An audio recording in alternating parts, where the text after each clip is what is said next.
Yep. What up, everybody? Welcome. Come one, come all to the circus that is Outside the Cinema, your weekly source for cult movie discussions. We're your hosts. I'm Bill. That's Chris. Say hello to our listeners, Chris. Hi. How's it going? Good. I don't. I can't. Actually, that's hear not bad for you. I can't hear. You can't hear me? So I don't know why. Oh, you can't hear them answer. Yeah, it only works one I figured way. there was. That's a good point. That's a good point, my friend. But welcome back to the show, everybody. Been a week preparing for the longest vacation I've ever had. I'm leaving. We're recording on Sunday the 20th. I'm leaving tomorrow afternoon at like 2 something. Going to Amsterdam for a few days, then I'll be in Scotland for a couple days, and then we will finish up in London. I will see Oasis, and life will be complete, and then I'll have to come back to this hellhole of a country that we have. Yeah, maybe they won't let you in, and you'll get lucky.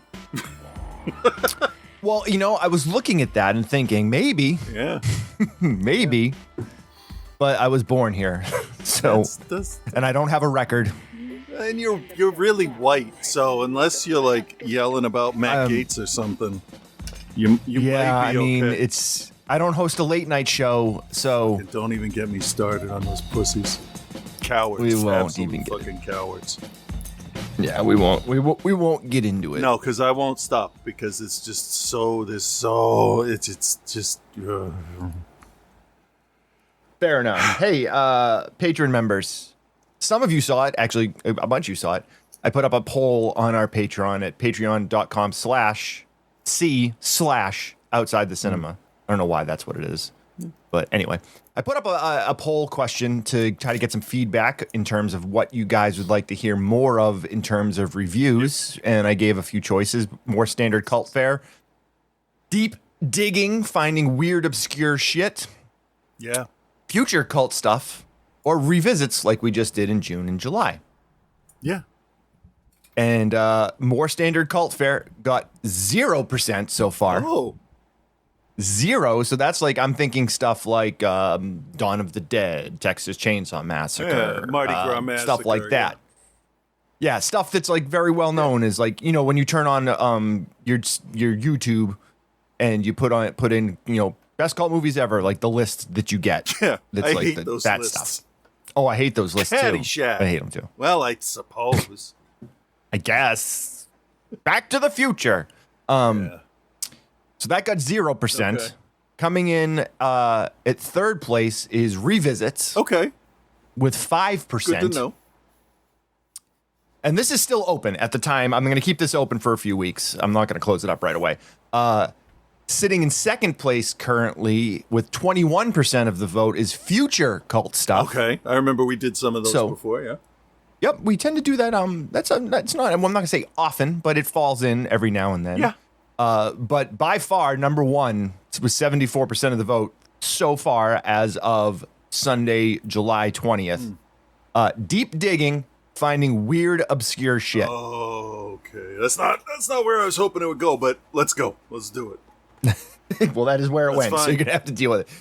But I will say that, you know, we got a bunch of comments from our friends and listeners here, and pretty much everybody says I like all four. Like, so feel free to do any of this stuff. Can you add another option to make it all of the above?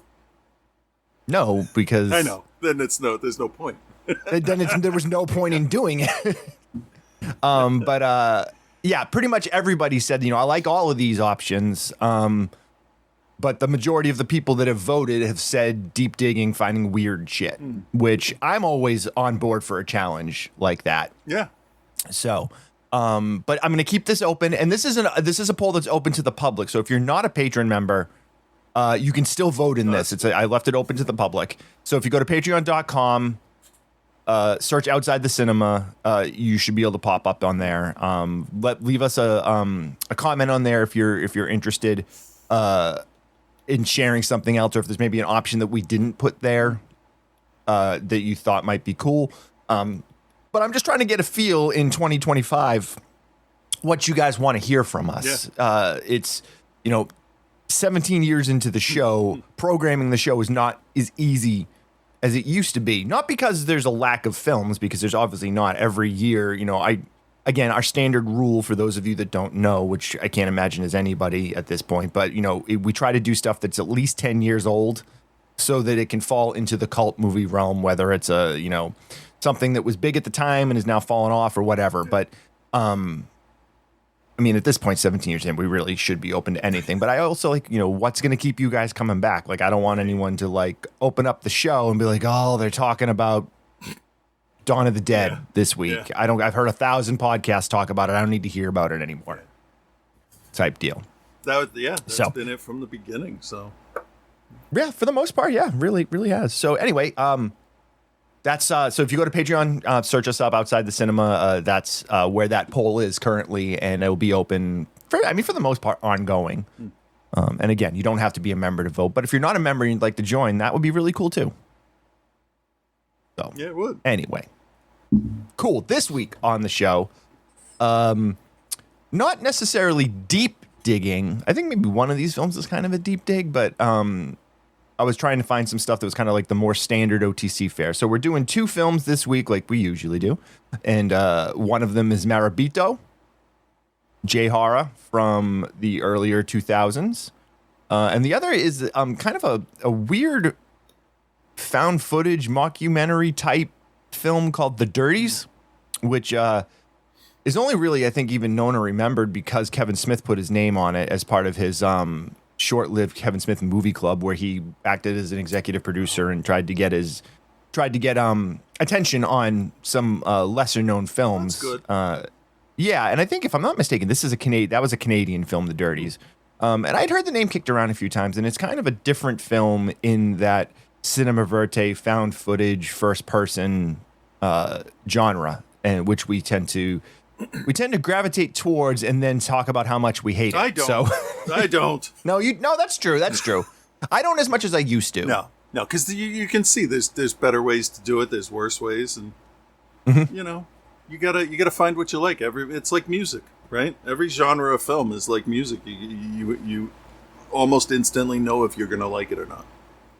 Correct, sir. Correct. And there is we got one outlier for each one. Like usually, yeah. Like I'm driving into work listening to like Teenage Bottle Rocket and Propaganda, and when I'm alone in my office, I'm singing fucking Rainbow Connection with YouTube. So there are, wide variety, and that's great. I don't know. See, you should have gone with like Taylor Swift or something, because Rainbow Connection doesn't seem. Oh, hello. Oh, what about then John Denver singing Grow? Inch by inch, row by row. Yeah, all right. So. Before we get into anything, right? Do you see this guy here? This figure, the Alligator King from Sesame Street? Yes. Okay, so I loved that when I was little. Okay. But do you know why I love it even more now? Because you're big? No. You know who sang the song that went along with it? John Denver. No. Turk Murphy and his Dixieland band. The same man you might remember from the opening of Alabama's Ghost. Oh yeah, I love his. You know what? I did know that actually. Yeah, I love his stuff. He's got a great voice for that kind of music. And now, like it's great. I have a connection to it from when I was little, and a connection to it now with you. That's a lot of fun. Fair enough. Yeah, so I had to buy it. Fair enough. I am terrible. That's with cool my money. though. So. Want to give a quick plug to Spectopia before we get going? Yeah, we ran into a family bump last week. All the cryptids are up and ready to go. We got like 10 more characters to put out. But we had a bit of a crisis when one of my kids was caught with... I don't even know how to say this. Just straight out, right? Just no sugarcoating it, right? Okay. One of my daughters was going to kill herself 2 weeks ago. Oh, Jesus.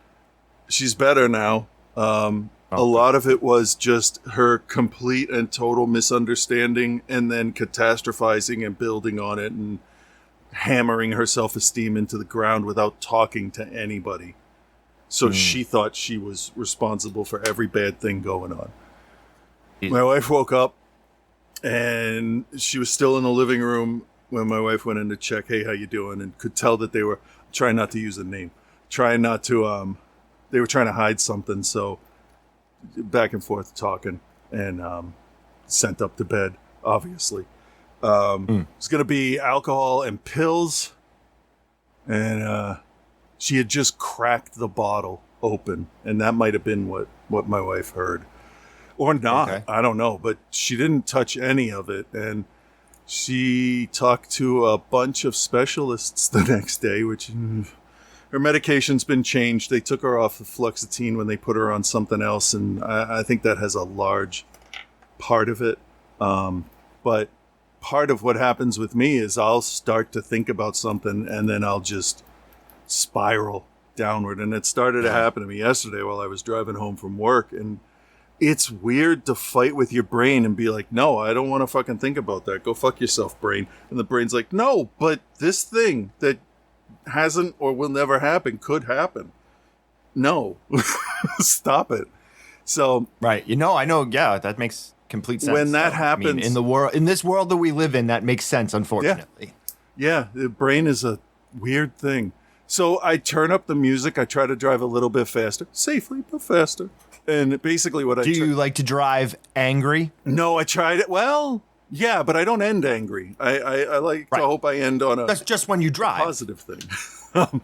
So what I try to do is just overwhelm all of the parts of me that need that input, and then it's almost like, okay, I'm driving and I'm gonna sing to the music, and that's just so loud. The windows are down. Everything is just at the level where the processor, it can't run those background doom and gloom programs.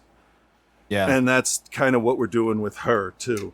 And it's funny because it's my daughter's almost suicide. It's funny because Jesus Christ, man. 3 weeks ago, we were talking about how we can take these guys, because, it's kind of like me drawing my own personal demons and ghosts from my past and getting them out. And, maybe we can find a way to bring that to other people and be like, okay, this used to be a problem for you. Now it's your friend and it helps you out. That kind of thing.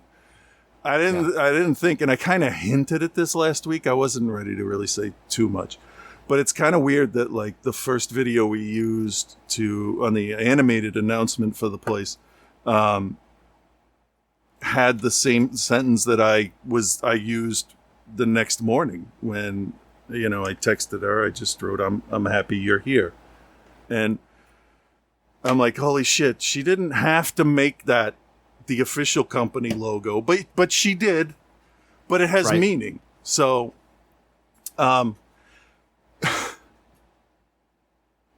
she's doing pretty good. She's having her ups and downs every day, but that's mood, not, I don't know, condition, I guess is another way to say that.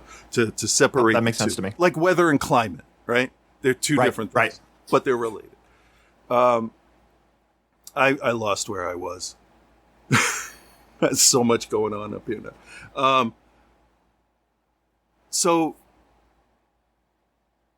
we kind of had to take care of what was going on at home before we could. Understandably so, yeah, man. I don't think anyone is going to judge you for that. No. Oh, what are you doing taking care of your family? I did say last week, though, they're ready to go, and they are. We've actually added to it now. It's going to be a Mothman, skunk ape, chupacabra, water leaper from Wales, or Ireland. I can't remember exactly which. I wrote it down. And there's a fifth one. I can't remember. Anyway, I like these cryptid guys. I think they look. Oh, it's a gray alien. Okay. Because I'm considering aliens and like vampires and werewolves. They're all going to fall under the cryptid umbrella because we don't know what they are. So fine. And then they can all have the same eye color because it's kind of how I'm working everything. Ghosts have black eyes. Little demon hobgoblin dudes have white eyes. The cryptids will have red. And the cosmic stuff, probably a purple or something like that. I haven't nailed that down. Nothing looks good on them yet. But we're selling T-shirts. So yeah, that's a long way to say I have merch. Yes. I think hopefully mine's coming tomorrow. I want to take it with me on my trip so I can I've been tracking send you photos of me. I want to wear it in 3 different countries and send you pictures of it in 3 different countries. That would be awesome. Yeah, I ordered some stuff the day after you did, And mine's still like 3 or 4 days away because whatever fucking shipping company they're using, On Track, whoever. That's a new thing. Like, OnTrack is used by a lot of places now, and it is a nightmare to actually track. Yeah. On the OnTrack website. It's taken 6 days to get from California to Illinois. Yeah. Like, it's because it's all ground. Ugh. It's all ground. I don't like that. We're going to have to go through our settings and figure that out. So sorry if anybody's going to order stuff and it takes forever. It's stupid. Here's the thing. Not to change pace here, but like everyone got so used to Prime shipping where everything came like, oh, you order it, it'll come overnight. Yeah. Like it'll be at your house in 12. That like when you go back to normal shipping. Yeah, we're spoiled. UPS ground is what 5 to 7 business days is what the promise is on UPS ground. Yeah. And that's 5 to 7 business days. Because you forget, Amazon will deliver on Saturday and Sunday and Easter and Christmas and all those fucking days. They never not work. Yeah. But like regular postal service or UPS or FedEx, 5 to 7 days That's for a good point. ground. I forgot. So it's really not that long. And that's also, I'm assuming, I don't know what company you guys are working with for, I'm assuming everything is print on demand. It's not like they don't have like 1,000 shirts of each one waiting for somebody to come and order one. No, because we would have those at the house, like we've done with the OTC stuff. Right. And that's what I do with when I sell shoes and stuff. Yeah. So if those of you guys that don't know, I started reselling shoes like about 9-10 months ago. So I sell a lot in StockX and Poison and those places.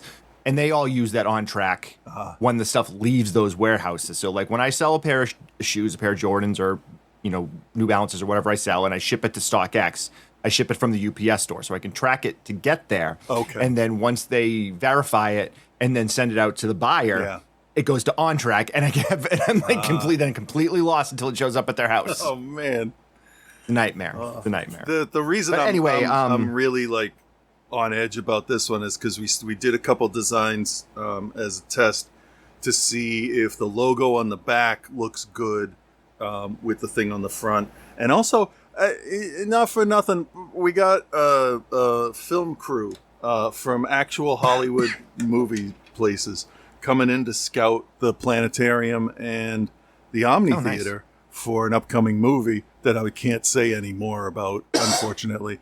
But I would like to have my merch on with the name, and then, when they need extras for it, just print one with the name on the front. In a movie that probably won't do any business, but I just want to have that. And then they'll make you take it off because they know that they can't have the branding in. Well, no, they'll say you can't wear that. I'll say, oh yeah, I can. I have my permission. I have my permission.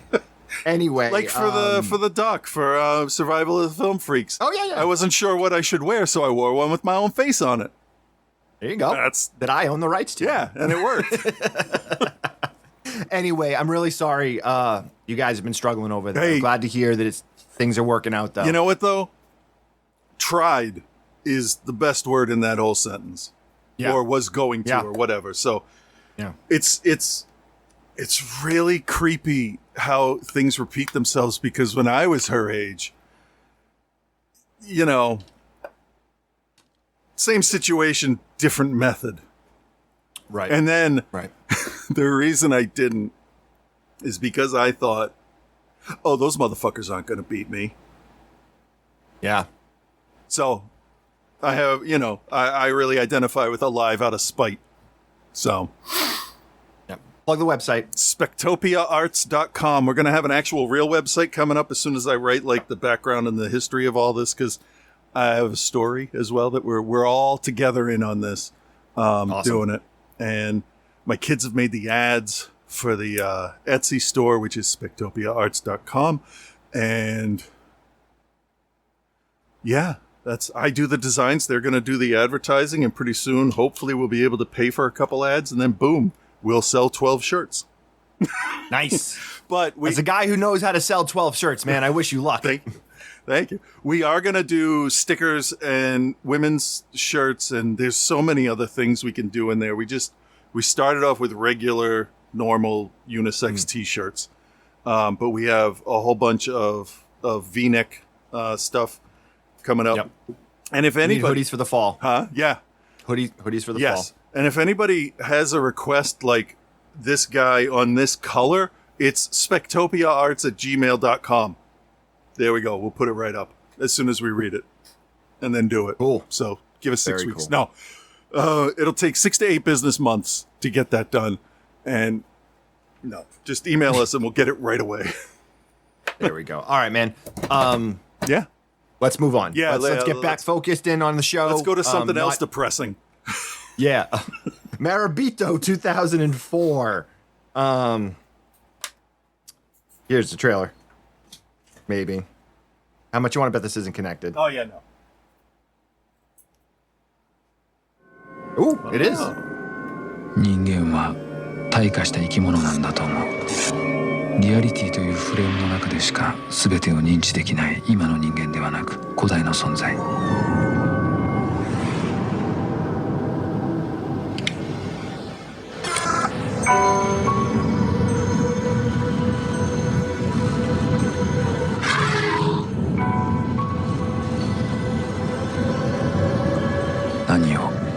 何を見ているんだ。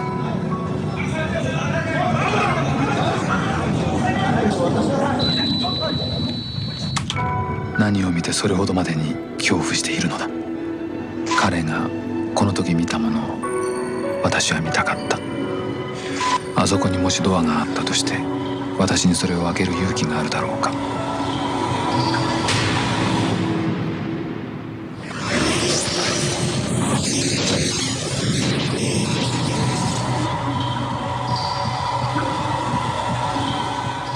実際の年齢はわからないが生まれてから私と出会うまで人間と一切触れずに育ったのだろうか。十分な栄養が必要だということは確かだった。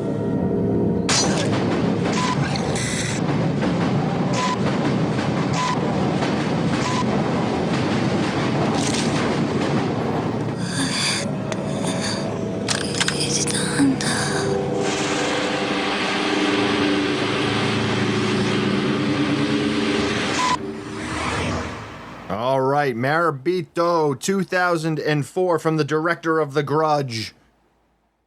Takashi Shimizu, actually very, very well-known director. He did the original Grudge. He did the U.S. version of The Grudge. He was probably best known for... let me just make sure I get the dates right here. Well, probably Ju-on, the original Grudge, is what he made his... break in with J-horror and stuff. He also worked on some of the Tomy films. He worked on, I'm just scrolling through here. Sana, he did those. He did the School Ghost Story movie. Bunch of different. He likes working with ghosts. He does. Yeah. Marebito 2004. He was one of the directors on Dark Tales of Japan. Oh, Reincarnation. That was the one I was trying to find. 2005. That's another pretty well-known J-horror one. And here, everyone knows that we love our J-horror here on OTC.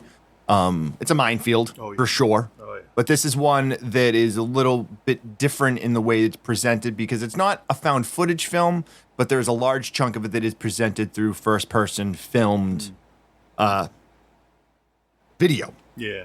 So you have Shinya Sakamoto, who most people will probably recognize as the man in Tetsuo the Iron Man. He was the metal man in Tetsuo. Yeah, you got to recognize him from like the first 12 minutes of that. Otherwise, good luck. Right, yeah. He also was in Ichi the Killer. He played Jinji in Ichi the Killer. So he has been around. Tomi Miyashita, excuse me. She plays the female lead in this. She was in Ultraman Nexus and Ultraman 7X. She was also in Kamen Rider Kiva, which we watched fairly recently. Oh. So. Okay. All right. So, Marebito is a confusing narrative. Yeah, you could say that. So you have Masoka, who is a freelance cameraman, works for different TV stations and, helps film news and sometimes he'll film stuff on his own and submit it into the news organizations and stuff. But his thing is that he's obsessed with fear and that he sees fear in people's faces and he comes across a guy that's stabbing his eyes out in the subway, I believe is what it's supposed to be. And he sees fear in this guy's eyes like he's never seen fear in somebody's eyes before. Yeah. And he says, I need to figure out what this guy was seeing. And we know that he wasn't seeing anything in front of him, or if it was supernatural, but like there's a look he becomes obsessed with it. So we get a lot of video shots of him with his camera shooting stuff, then going in, and he decides to go into the subway and search out what caused this guy to do that. Yeah. And this is where the film almost immediately kind of goes off this track into like unexplained territory of what's going on. Yeah. Am I wrong, or did it seem like... No, you're not wrong. Okay. It was sort of like, hey, I got this idea for this movie. And then that you had a 10-minute idea and then had to pad it out. Yeah. I know that sounds mean, but there's not a lot going on. Yeah, so Masoka's an interesting character because he's this fear-obsessed guy that films everything. He's got his own apartment under surveillance. He's got, like, cameras everywhere inside, and he's always looking for these different things. So he's walking around the subway in this area where this guy killed himself. But he sees, like, or thinks he sees, or, like, so he just kind of, like out of the corner of his eye sees, like, this, like, person, like, crawling around and, like, starts to follow the tunnels, and then ends up in this like other world. Yeah, sort of like it starts off as almost like a Jacob's Ladder Silent Hill kind of feel with did I just see that was maybe human, and then I don't know what happened. Yeah, I mean, I do. And there's things where he's filming with the camera, and like he sees it on the camera but doesn't see it when he looks. Yep. So you get a lot of that stuff. That's always cool. If used to a point. It's always cool. Yeah, always cool. I don't know about that. Yeah, no. It always happens. Yeah, that's true. So he finds his way into this like underground city, but not really a city. It's kind of like a wasteland, and there's like sunlight and stuff. So, I guess Netherworld would be Yeah, they talk about like a limbo type thing, don't they? a little bit. Yeah. Another dimension with demons. I don't know. But he, as he's like walking through, he finds this young girl, of probably, well, we don't know what her age is, but she looks like she's probably in her early 20s. Naked and chained in this like small, tiny cave thing. Yeah, also clean and oiled. Yeah. So. Yes. So. That was strange. He decides to free her and bring her home with him. Sure. Okay.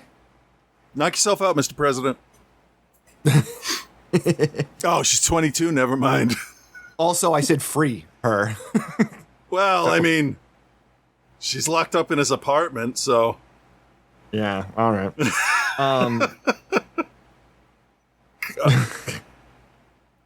So, I took notes on this so that I could try to keep track of stuff. That's good. That's good. So, one thing that I kind of skipped over was the guy that killed himself was a guy named Kuryoki, and as he goes into these tunnels, he finds this guy. Yes. But he knows that this guy killed himself, so he's like, "Oh, are you a ghost?" And he's like, "I don't know what I am or whatever." Yeah. So he talks about this like hollow. I think it was Hollow World is what he called it. Oh God, I forgot about that whole thing. Yeah, the Earth is like an eggshell.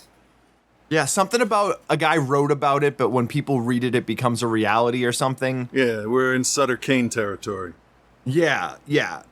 But it's so briefly discussed. Yeah. That like if you're not paying attention, and I tried to really pay attention to this too because I had heard that there's some like things in it where it's like if you miss like a 5-second thing, like you're gonna be lost. That's exactly how it feels. Yeah. Yeah.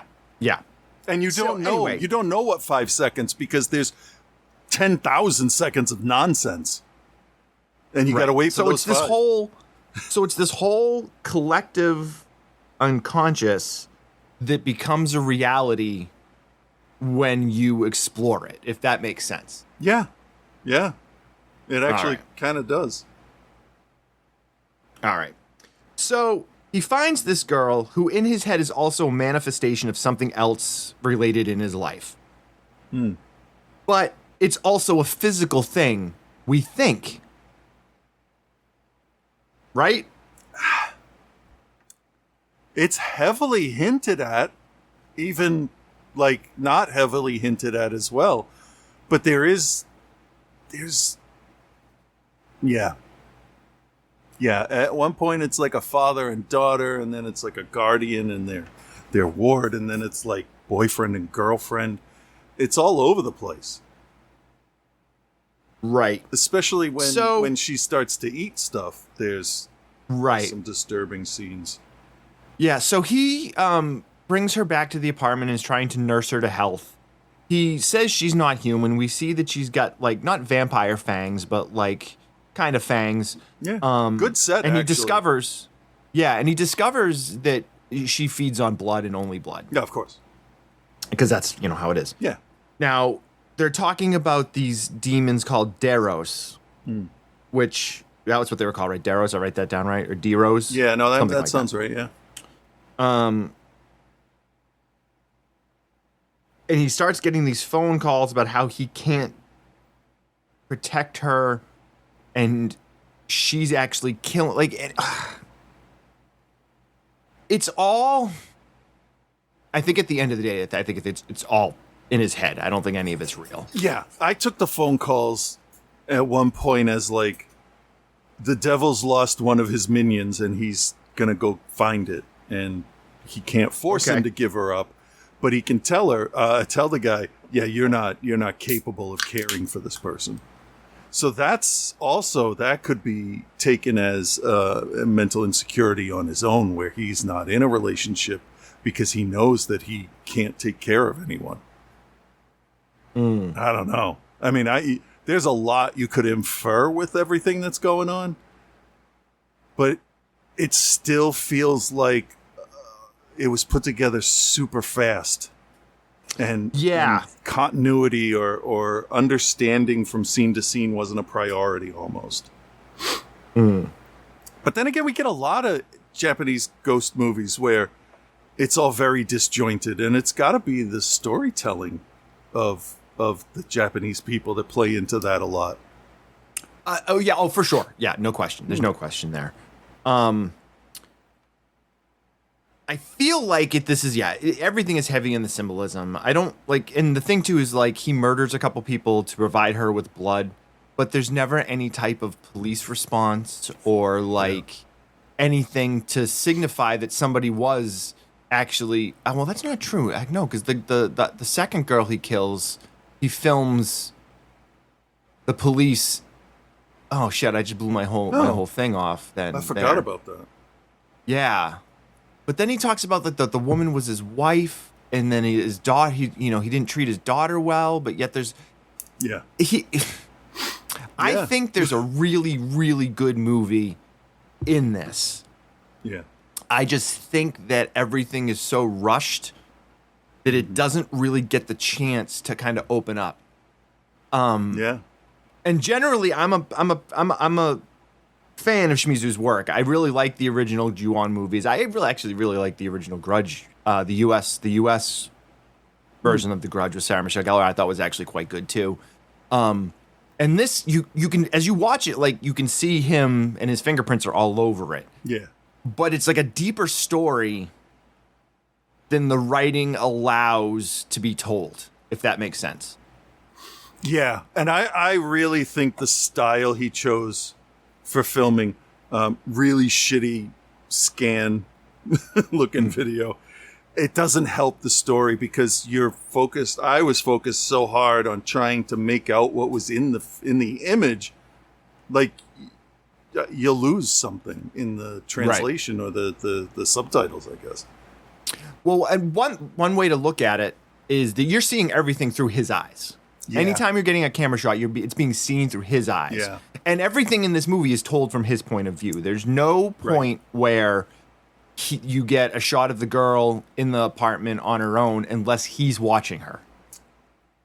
Yeah. So whether it's through the cameras that he has set up or when he's there, everything is told through his point of view. So the type of, that kind of what is it? The unreliable narrator part of it.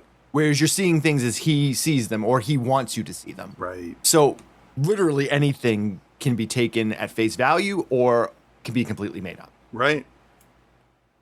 Right. I mean, there's a part of this where we get into let the right one in territory, and I'm like, oh, okay, that's where this is going. He's gonna no, it really didn't. It sort of did, but then didn't. I don't know what like they never finish it. It almost feels like when this movie was over, I was like, no, there's got to be more. Right. And that to me was the most aggravating part. Was what did we get out of this? What story was told? I don't know. I don't know what they were saying. Usually I'm not this bad at it. It's a tough one. All right, let's just grade it. Nope, wrong one. All right, Chris. Marebito, 2004. Do you recommend, and what is your grade? Yeah, this would be a hard one to recommend, because it doesn't feel. It doesn't feel like something finished. Like here, check this out. I made a movie. I'm really proud of it. It's, oh no, that's the rough cut. What are you doing? It really does feel like you watch a YouTube video and they have to hit the 10-minute mark so they can get paid. So you have to listen to this bullshit before they get to whatever story they're telling you. That's kind of what this felt like. Like you get about 8 minutes of actual story with the girl in his room, having to do with, his relationships and how he screws everything up, I guess. Yeah. And then a whole lot of other stuff, which, to be fair, is kind of how I felt about Ju-on the first time I watched it.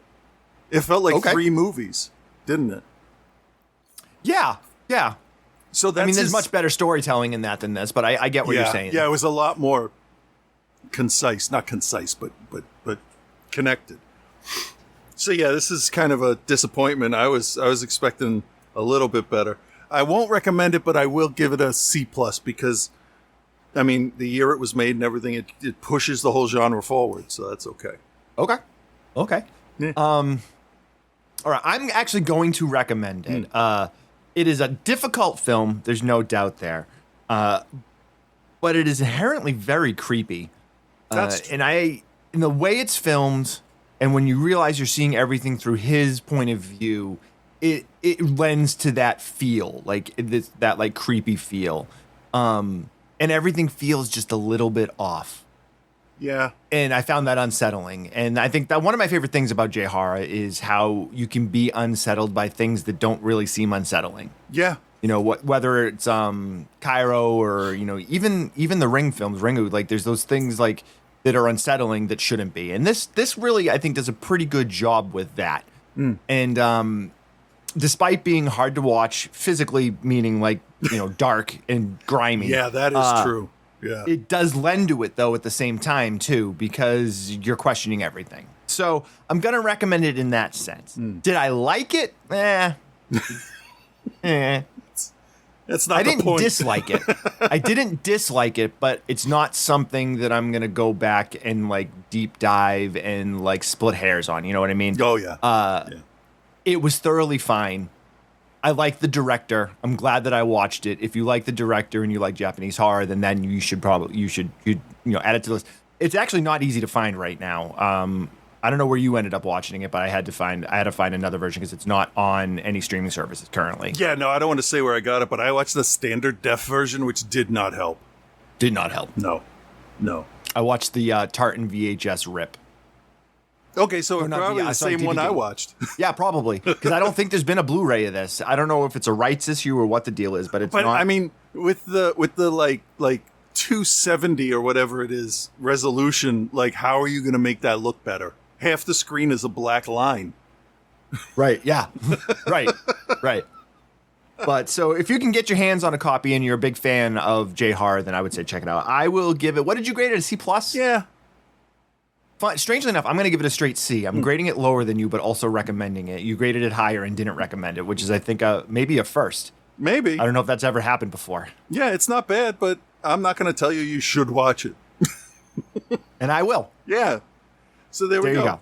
There you go. There you go. All right, that's Marebito 2004. We are now moving on to 2013, The Dirties. Here's a trailer. You hear me? Can you hear me? Sorry. We're making a movie. Okay, action. You know what they call a quarter pounder with cheese in France? They don't call it a quarter pounder with cheese? No, you idiot. I should be doing this whole thing as Bane. They call it Royale and cheese. Our movie is about two students in a school who get bullied by this gang called the Dirties, and so they decide to take revenge on them. They snipe them from a long way away. That dirty with the green bandana should be a tough show. And then there's a scene where the Dirties are doing cocaine, and we jump in with guns, and we're like, die! You guys gotta make some changes. What did Muldoon say? You can't make a school shooting movie? If we made a movie where we went with real guns and actually killed only the bad guys. Yeah, that's what we did in our movie. But if we actually did it, just blew them away. Get up! I'm sorry. You know, Larry, we're coming to school with guns to kill you. You're dead. You're dead. You're dead. Why don't you go tell my mom? Mr. Johnson, your son's got a bunch of pictures of people on the wall that he thinks he's gonna kill later. What a This is wicked sick, movie. how you act like this all the time now. This is real. I'm being real. I don't think it's funny. So if I don't think it's funny, who's it for?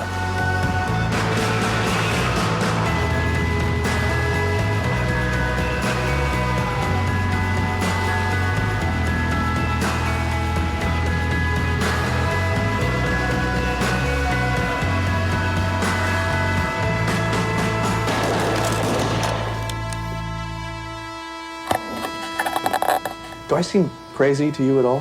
What? I don't seem crazy, do I? All right, The Dirties, 2013. Written by and starring Matt Johnson, Owen Williams. That's really, you're not going to recognize anybody else from this. This is No, it is a small. Like, if this was a local band, it would be the localist of bands. The localist of bands, yes. Matt Johnson's also directed a few things since this. He worked on Blackberry and Operation Avalanche. Oh, okay. I liked Operation Avalanche. Yeah, it was pretty good. Yeah. Pretty good. Had you heard of this before? Or was this new to you? You know, I've heard the word as a term for like 30-year-olds, you know, or the decade no, not the film specifically. Okay, fair enough. Yeah. I was going to keep going on, but I'm like, in my head, as I'm saying shit, I'm like, what is the point? What do you fucking say? Who cares? Just end it. All right, Answer the so- question, yes or no. So this is a found footage cinema verite style flick, which is filmed by a third character in this that is very rarely referenced in any way, shape, or form. I think they only actually mention the character's name once by the name of Brandon. And there's no real conversion between the main characters and the cameraman, which is something I found. I don't know if interesting is the word I want to use, or if I want to use the word frustrating, because as you watch this, it is very reality based. Oh, yeah, yeah. And the idea that camera person would be there all the time filming this stuff and there's no interaction is really tough to swallow. That was going to be my first question when we All right, started good. the review full up was who's fucking filming this? Brandon. And why? And why aren't they saying anything? It's almost it didn't halfway through I'm like, you're just watching this happen. There's 3 of you against 1 person. Why? Come on. So Matt and Owen are film students in high school, and they're the nerds that, you know, the cool kids make fun of, you know. And not to get off the rails right off the bat, but they're not, at least Matt is not a very likable person. No. And that's not saying that he should be bullied. That's not at all where I'm going with this. But like, as an adult and a father, and you can agree with me on this, I'm assuming too, with kids that are in high school. Travis is going into 9th grade, so he's going into high school. I, see the behavior, and I see all the other kids, and, you can pick out who the kids that get picked on are. And it's not a judgment in any way, but unfortunately, and I think it's maybe even, I don't know if it's worse now because it's different because of all the cyberbullying that can go on. But like, you know, someone being a little different is not looked at as well. But also at the same time, there's that level of individualism, whereas, you know, that person that is an individual doesn't conform, which causes them to be a target. Yeah. And it's this really tough thing to swallow, whereas like I think a lot of kids that are bullied and kids that actually do the bullying isn't so much because of a like actual dislike. It's just a clash of you're different than me. Yeah. And I don't know what to do with my hormones because I'm getting them all at once and I'm just going to be anger, a dick. or stupidity, or lack of understanding, or just being ostracized. Just because you're the bully doesn't mean you're popular. So Right. it can be 100 different things. Yeah, but they are not helping by antagonizing the people that are picking on them. No. If anything, they're Matt at least is making it worse. Oh yeah. The other kid would have been fine without him around. Right. So as they're going on, they're making this movie called The Dirties, which is, as you heard in the trailer, about the two of them getting picked on and then striking back and killing the members of the popular gang that does the bullying called The Dirties. Yeah. And they're filming everything. And there's now one thing we talk about with found footage films or mockumentaries or any of these cinema verite type films is you kind of set a set of rules at the beginning. And then if your filmmaker follows those rules, it's usually easier to swallow what's going on. Yeah. And in this, they don't. They have the person filming, but then the person is also filming them, editing the film. And then we have finished sequences with music and slow motion and stuff that we're seeing. But then we also go back to seeing the person film the person while they're editing that scene that we've already seen. Yeah. Finished. Yeah. So I have a hard time when you're very much giving me a hard reality. And as you heard, school shootings, I mean, they're a real thing. They happen every day. They happen all the time in our country. Like this is a real, and this is 2013 and things haven't changed at all. Yeah. So this was earlier on when I don't remember the exact dates, but like it was post Columbine, Yep. pre Sandy Hook. I don't remember what year Sandy Hook was. I'll find out. If not, But it was very it's- close. Yeah. And it's also not the only film made to deal with school shootings. But the presentation in this and being this first person thing where it goes from them making a film. It was the year to- before. It was the year before? 2012. Sandy Hook was the year before this, or? December 14th, 2012. So Okay. probably in the middle of them making it. Or at the let me very, just- very, very beginning. Let me scroll down here and see if there's a date.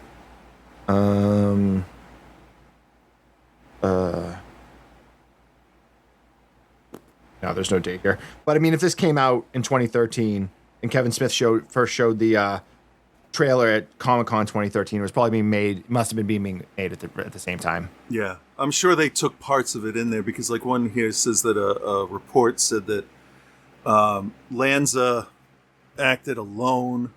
But, you know, and mental illness stuff, obviously. Asperger's, which isn't a thing anymore. It's different. Depression, anxiety, OCD. But they say that those were factors that did not lead to or prevent what he did. So that's Correct. something, I guess, but that doesn't help anything here. What we have in this film is one person that gets bullied and is like, this is going to end. I'm going to graduate next year or whenever, and I'll be out, and they will not be a part of my life anymore, and they can all go fuck off. And the other one's like, yeah, I'm going to shoot him. And Yeah. show me a school that through the course of a year in creative writing hasn't had a story written where student goes in and kills his bullies. I wrote Right. one back in 88. Now I would be in jail. Right. So, Right. So as they make the film and then they show it in class, and of course they get made fun of, yeah. as to be expected, but they're also doing this thing where they're filming their classmates and like including them in the project, but not knowing they're being included in the project. Yeah. So there's just like all these kind of weird things, and Owen has a crush on a girl, and the girl actually kind of likes Owen, and they kind of try to exploit that, and then Owen isn't okay with it being exploited, and then there's a divide between him and Matt, and then Matt, of course, is like, oh, well, you're choosing a stupid girl that doesn't even like you over your best friend. Yeah. And then Matt's just an asshole to Owen the whole time. Yeah, because your best friend would be happy for you. Not like that. The kid clearly has some kind of abandonment issues going on. And and that's a very sore spot for him. Yeah. And it's just my biggest issue is with the presentation and the way that it's edited and the way that it's being shown to us, because like there's like all those finished like edited scenes, and they give you a thing at the beginning that is like, here's the footage of what happened. Yeah. But yet some of it's edited and some of it isn't. Who pieced it together? Like, what happened? And the film ends pretty much on a like, not a cliffhanger, but like a point where like this shouldn't actually probably be the end of the movie. Yeah. Yeah. I was gonna say it's sort of like a I forgot the name of that movie now. With the girl who was flayed after she was beaten up by that bald German guy underground. Martyrs. That's it. Martyrs. Yes. It's okay. It's that kind of ending that you can talk about. What happened? What do you think? Where did this? What all that. I'm trying not to give anything away. And I think that might be what they were going for, because the last time the two of them together, they have a huge fight. Yeah. So, yeah, I think your life experience plays into the first thing you think happens after the camera goes dark. Which I don't know if I like. Just to be fair. No, I'm right there with you. I'm right there with you. But through the process of the storytelling, before you even get to any of that, like everything kind of like plods along. There isn't like really necessarily like a ramp up point. Like there isn't like a breaking point. It's just like, and that's what kids go through that are being bullied too. There's never like, I shouldn't say never, but there usually isn't a breaking point. Like it's just a constant.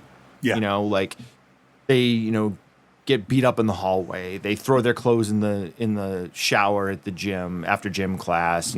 Kid throws a rock at somebody. The other one just like they make fun of them, and like it's like a constant thing, and it never really necessarily ramps up to like this like boiling point where it's like I can't take it anymore. It's just like, okay, well this is our life and this is how we do it. And the Matt character is the one that is just completely detached from reality, because he has no concept of repercussions or anything from what he's doing, because as they go out and they start training with guns and like start shooting things, and it's a Canadian film, and maybe I'm wrong, but I thought guns aren't really can't like just go and get guns in Canada, right? Isn't there like gun control pretty well? I don't know. I'm not, maybe I'm completely wrong. Maybe coming from a country where there is no gun control. So yeah. Says it's significantly different. They regulate them through the Firearms Act and the Criminal Code, focusing on licensing and registration. Major distinction is the prohibition of certain firearms, including many assault-style weapons, and restrictions on handgun ownership. Now, those could have been air pellet rifles or whatever the fuck they're called. What are those real-looking guns? Airsoft? Yeah. Airsoft? Yeah, those look exactly the same as real ones. So, could have been. I don't know. But either way, getting a shotgun to borrow for a film thing, that wouldn't be too hard, because hunting. So. Yeah, no, you're not wrong. You're not wrong. But anyway, they had a lot. Yeah, and his detachment from reality is just so on point for the second half of the film. And he's like, well, yeah, what if we just like really killed them? Yeah. And there's no like, no, we can't do that. Like, you know what I mean? Like, yeah. He's like, there's no what, after it's over, it's over. Like, he thinks like, okay, they'll see our film. Well, what's your end game? Yeah. Like, if your end game is to kill the bullies, okay. But it's like, I don't know. And then and then the third person who's doing the filming, we know that Matt's the one doing all of the editing, but we don't see what happens to Matt. So we don't know. And it's, Yeah. I appreciate what they're trying to do here. I just don't like the execution. That's fair. And that's That's probably fair. a poor choice of words considering the type of film it is, but No, I think that's the right word. Yeah. okay. What else you got to add about this? Anything? The bullying felt real for the most part. A couple of times, like it was like the basketball or football guys when they're sitting down and he spills food on him because he bumps into it. That felt forced. That felt like a Marvel Comics, let's set up the good guy character kind of thing. But other than that, the rest of it seemed okay. I did think that the Crazy Ones plan kind of went off the rails here and there. Like, why do they have to do the whole playing the party sounds and then crickets and like why are you trying to fool this girl? Like, what is? Yeah, I'm going to ask the same question you did. What's the end game? What are you getting out of it? I don't know. I don't know.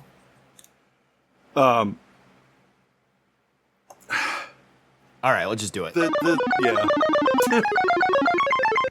Chris, do you recommend and what is your grade for the Dirties? I don't know because some of the bullying was very real. The reactions that the normal kid had, I'm using that phrase loosely, was like the real world of what happens when somebody's like, oh yeah, let's go beat the shit out of him, and it's like, oh, you're serious? No, come on, guy, move over here, let's go. And it does, it shows it spirals, and it spirals fast, and you kind of don't see it coming. I mean, we do because we're watching, but the characters don't, and that's disturbing. I did not like it, which I don't have to like it to give it a good review or whatever, but I really did feel that it's probably better not to watch this because if you've been bullied or anything related to this movie has happened to somebody you know, then it's pretty realistic and tough to watch. Yeah. I have to say that who's the main crazy dude? The writer-director? Yeah, Matt Johnson. He reminded me so much in a good way of Mark Duplass in his Creep series. Oh, yeah. Okay, yeah. I guess, yeah. Because he just, whatever role he was in, he knew it. He nailed it. And it's almost like he believed the act he was performing. So he could be believable. And that kind of brought the whole thing back for me a little bit because you could see there's talent here. It's just unrefined at this point. And even though it's a pretty standard story, they put together a narrative where you sort of feel for them a little bit, but you also see that they're regular people. They talk to the kid's mom at one point, and it all feels very normal. And then, he's putting cameras up in the school or getting the blueprints and stuff. And it is interesting to point out all the things that like kids can do and think about, because when you're an adult, kids are dumb. They don't do anything. No, that is not the case. They have a lot going on. My kids will come out with a reference or an analogy to something, and it'll be something that we've never talked about. And I'm like, that's impressive. All right. And that reminds me, they have their own life. They're not an extension of the parent. And I don't know. So I'm going to give it a C because of the subject matter. I did not like it, but you know what? It was a very good first effort, right? First film? Yeah, first effort. Yeah. I'm not sure if it was a student film for him or not, but like they made it on like virtually nothing. It was probably like under $10,000 budget. Yeah, for all of that taken into consideration as well, that's, it's framed well. I can understand what's going on. I can hear them mostly when I'm supposed to. It's technically competently made, and it sounds like they go on to do much better stuff after. So as a first shot, not bad. I don't want to recommend it because we live in America and America sucks, but it is a Canadian film, so right. But it is clearly about America. Yes. And I just, every time I hear about it, I'm like, come on, can we fucking do something and not take money from gun companies and just let people live? Is that a thing we could do? So it made me sad. The whole movie made me sad, but I'll give it a C. And a maybe watch it. Yeah. I'm going to agree with you for the most part. In terms of whether I'm recommending it or not, I'm going to just give it a question mark. Because I definitely agree with you that if you have suffered through this, this could be pretty triggering for you in a number of ways. Or if you have kids that have been bullied, or like know somebody that was in a school where there was a shooting, like I can completely understand that and not judge that in any way, shape, or form. As far as a film goes, it's the problem is Gus Van Sant's Elephant exists. And in the terms of school shooting films, and there's been a number of them, Elephant, which is the fictionalized retelling of the Columbine Massacre, is kind of that like gold standard. And if you're going to make a film breaching the subject, it's going to be tough to top that and not seem like you're either A, copying it, or B, just not as good a filmmaker. And no hate to Matt Johnson, who's gone on to do some really good things, and I think did a really good job in this being his first film.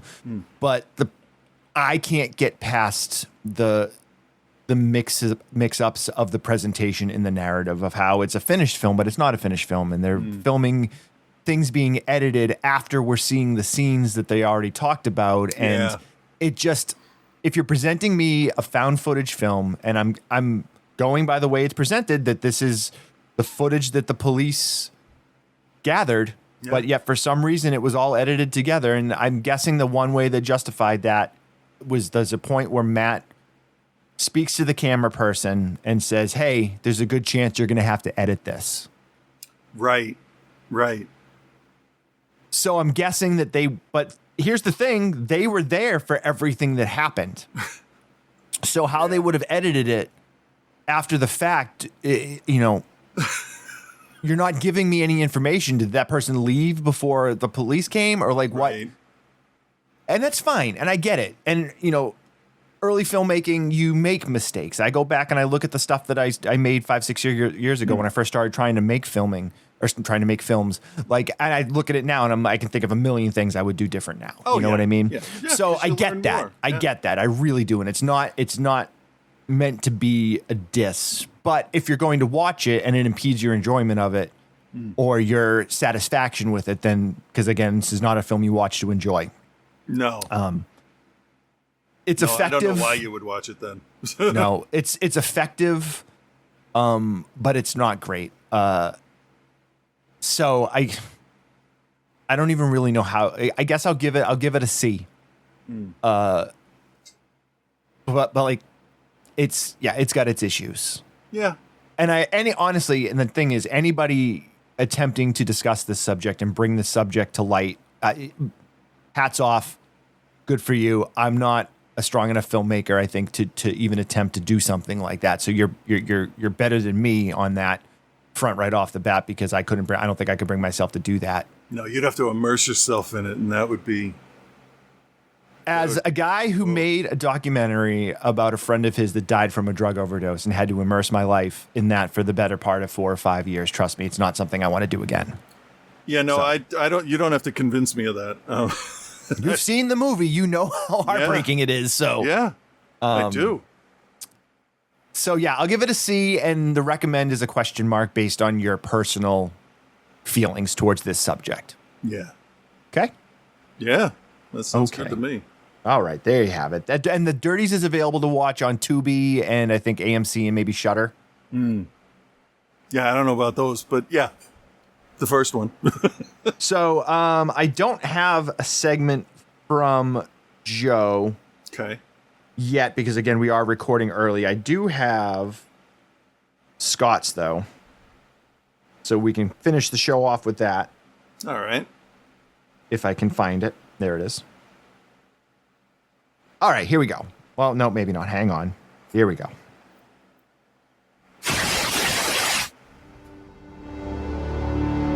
Look, up in the sky. It's a bird. It's a plane. It's Holy Shit with Reverend Scott.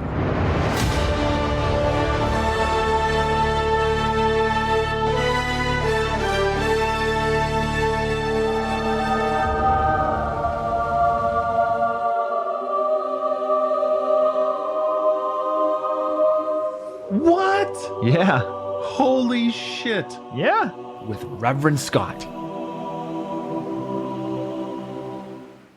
What do you want to do with your life, Chris? I want to rock. There we go.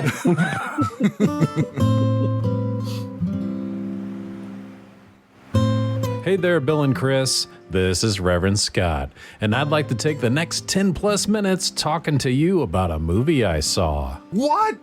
Don't do that.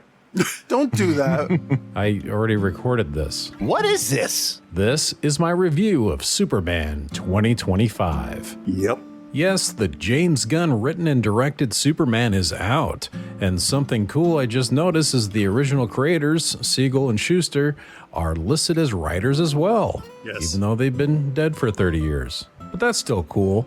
But this isn't your daddy's DC. This isn't even Zack Snyder's DC. This is Gunn's DC through and through. This was all new to me.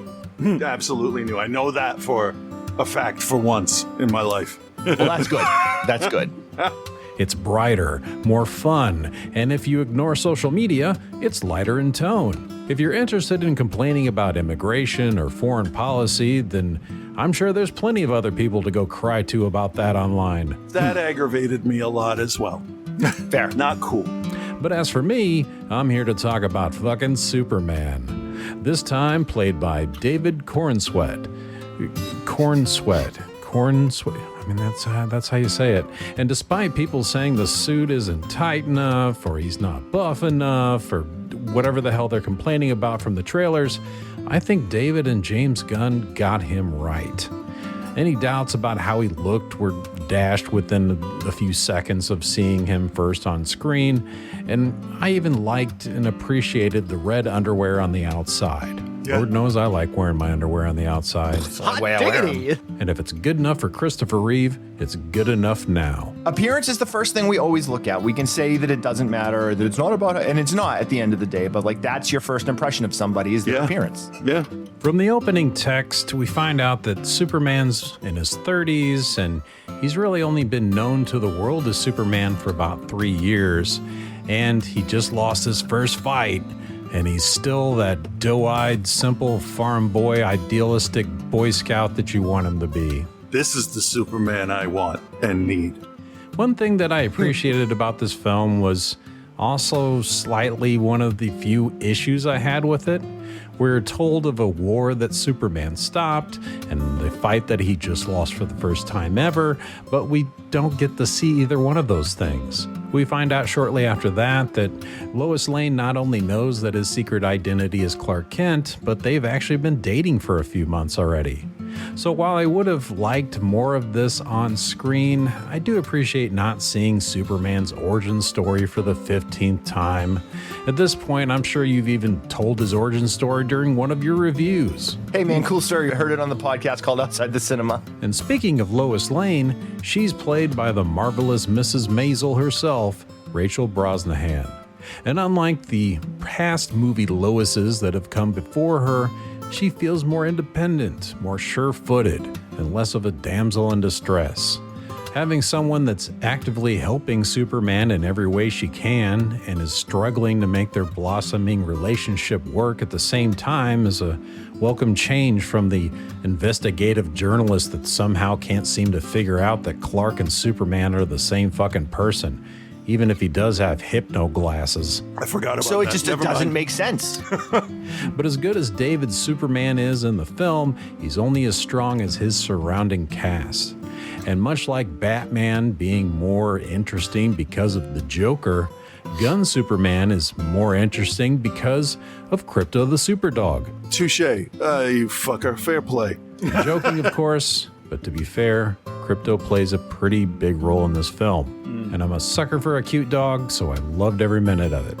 But seriously, I would have never thought Nicholas Hoult would have been a memorable Lex Luthor before seeing this.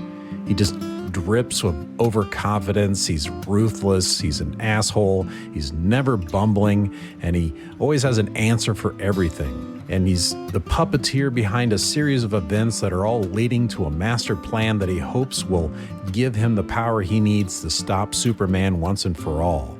even if his motivations are very similar to the Zack Snyder Lex Luthor, it doesn't bother me at all. Now, part of that plan involves two warring fictitious countries that social media seem to think are a little bit too similar to real life, but I chose not to give a fuck about that because I got all the information I wanted in an interview between Lois and Superman. Not Clark, but actually Superman, where she grills him on all the politics and repercussions of him interfering in that war. She tries to really hammer it home to him that what he did had bigger consequences outside of what he thought he was doing. And Superman answers her to the degree that only someone with the truth, justice, and American way brain can. Lots of people were going to die, and he had to stop that. So even though the war part of the film wasn't exactly the strongest section, I can get why it's there. And it worked. And that's not great, but it fit the movie, the whole feel of it. But if there's one thing James Gunn is good at, it's creating a world for some obscure and quirky side characters to not only live in, but feel totally at home in. So not just Crypto the Superdog, but Skylar Gizondo's Jimmy Olsen, that for some reason unknown to me, has every hot girl swooning over him. He's hot. That's just him from the comics. Yeah. And then there's the Superman robots that all have their unique personalities, and there's a couple cameos in the voices of those.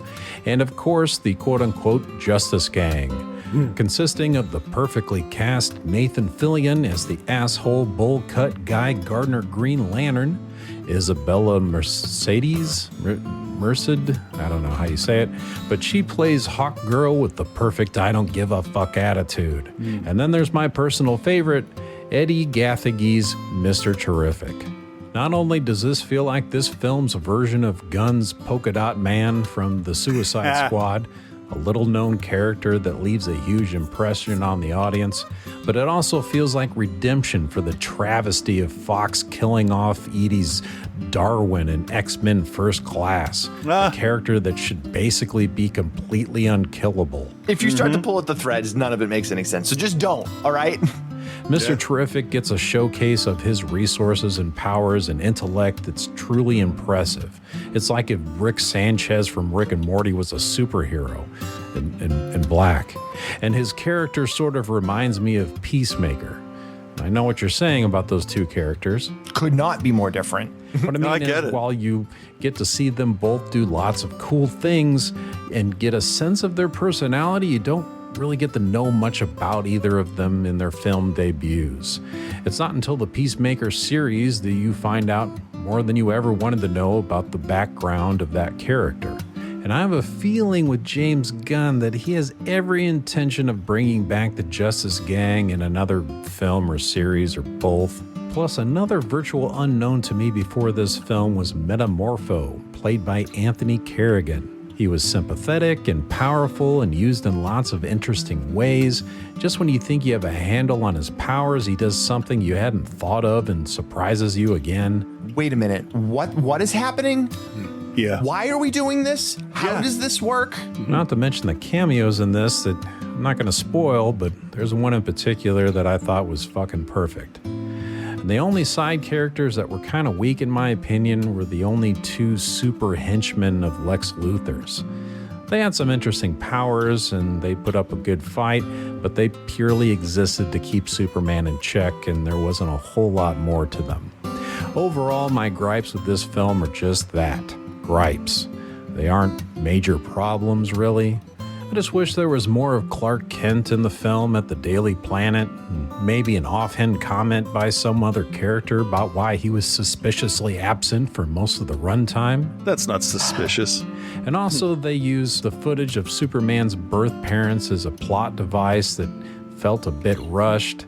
However, when you finally meet Ma and Pa Kent, on the other hand, you get the payoff of seeing where Clark really came from and why he's the good man that he is today. They took a character that's basically a god and brought him down to earth. I mean, he literally fell down to earth in Kansas. It's camp. This is cheesy. This is camp cheese. Camp mac and cheese. Yep. But when I left the theater, I was happy that I didn't see another tortured, dark, gritty Superman. This was uplifting, colorful, optimistic, and fun. The action was shot in a way that felt really free-flowing, and it made a lot of sense as you saw the camera move around. Luckily, it wasn't a bunch of shaky cam bullshit. And I just kind of walked out of the theater thinking to myself, I will watch this again probably this week. I highly recommend James Gunn's Superman if you couldn't fucking tell already, and I'm excited to see where DC goes from here, for once. And I think I'd give it an A-. To be honest, it wouldn't have taken many changes, in my opinion, to get it up to that A.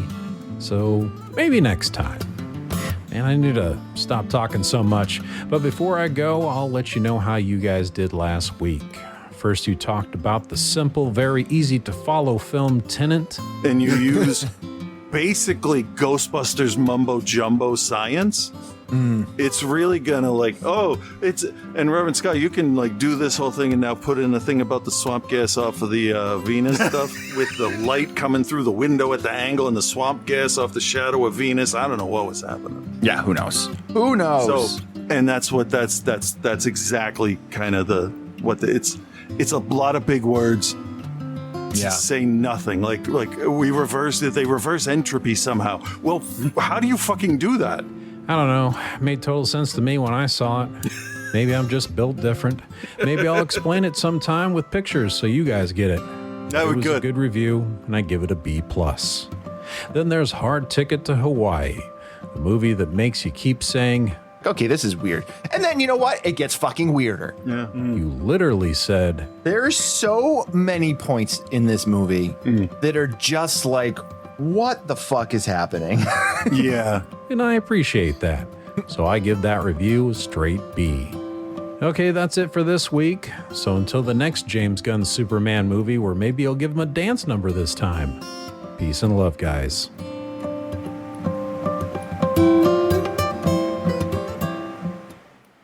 Outside the Cinema, live on Twitch every week. If you're not watching Chris live, you're missing out. Pulls out a deflated blow-up doll.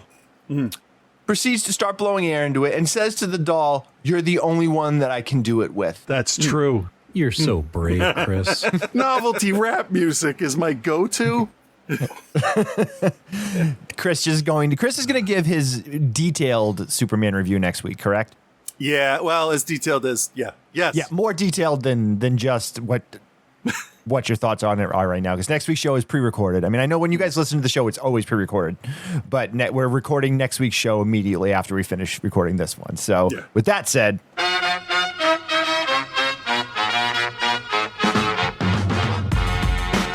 all right. Thank you guys for joining us for this week's episode. I don't know, it's totally... Yeah, no, I got whatever. you. Hey, OTC Bill, at Cthulhu, Spectopia Arts, yep, on OTC Instagram, Industries, TikTok, Facebook, all that stuff. Reverend Scott, Joe. Thank you. Yes. That's what we got. Yeah. Next week will be a pre-recorded show. We'll be back the following Monday. Let you all know how my trip went, and nice. Yeah, that's all I got. I just realized because I got to pee. So, you know. All right, fair. All right. Hey, everyone, have a good week. Talk to you soon. Bye.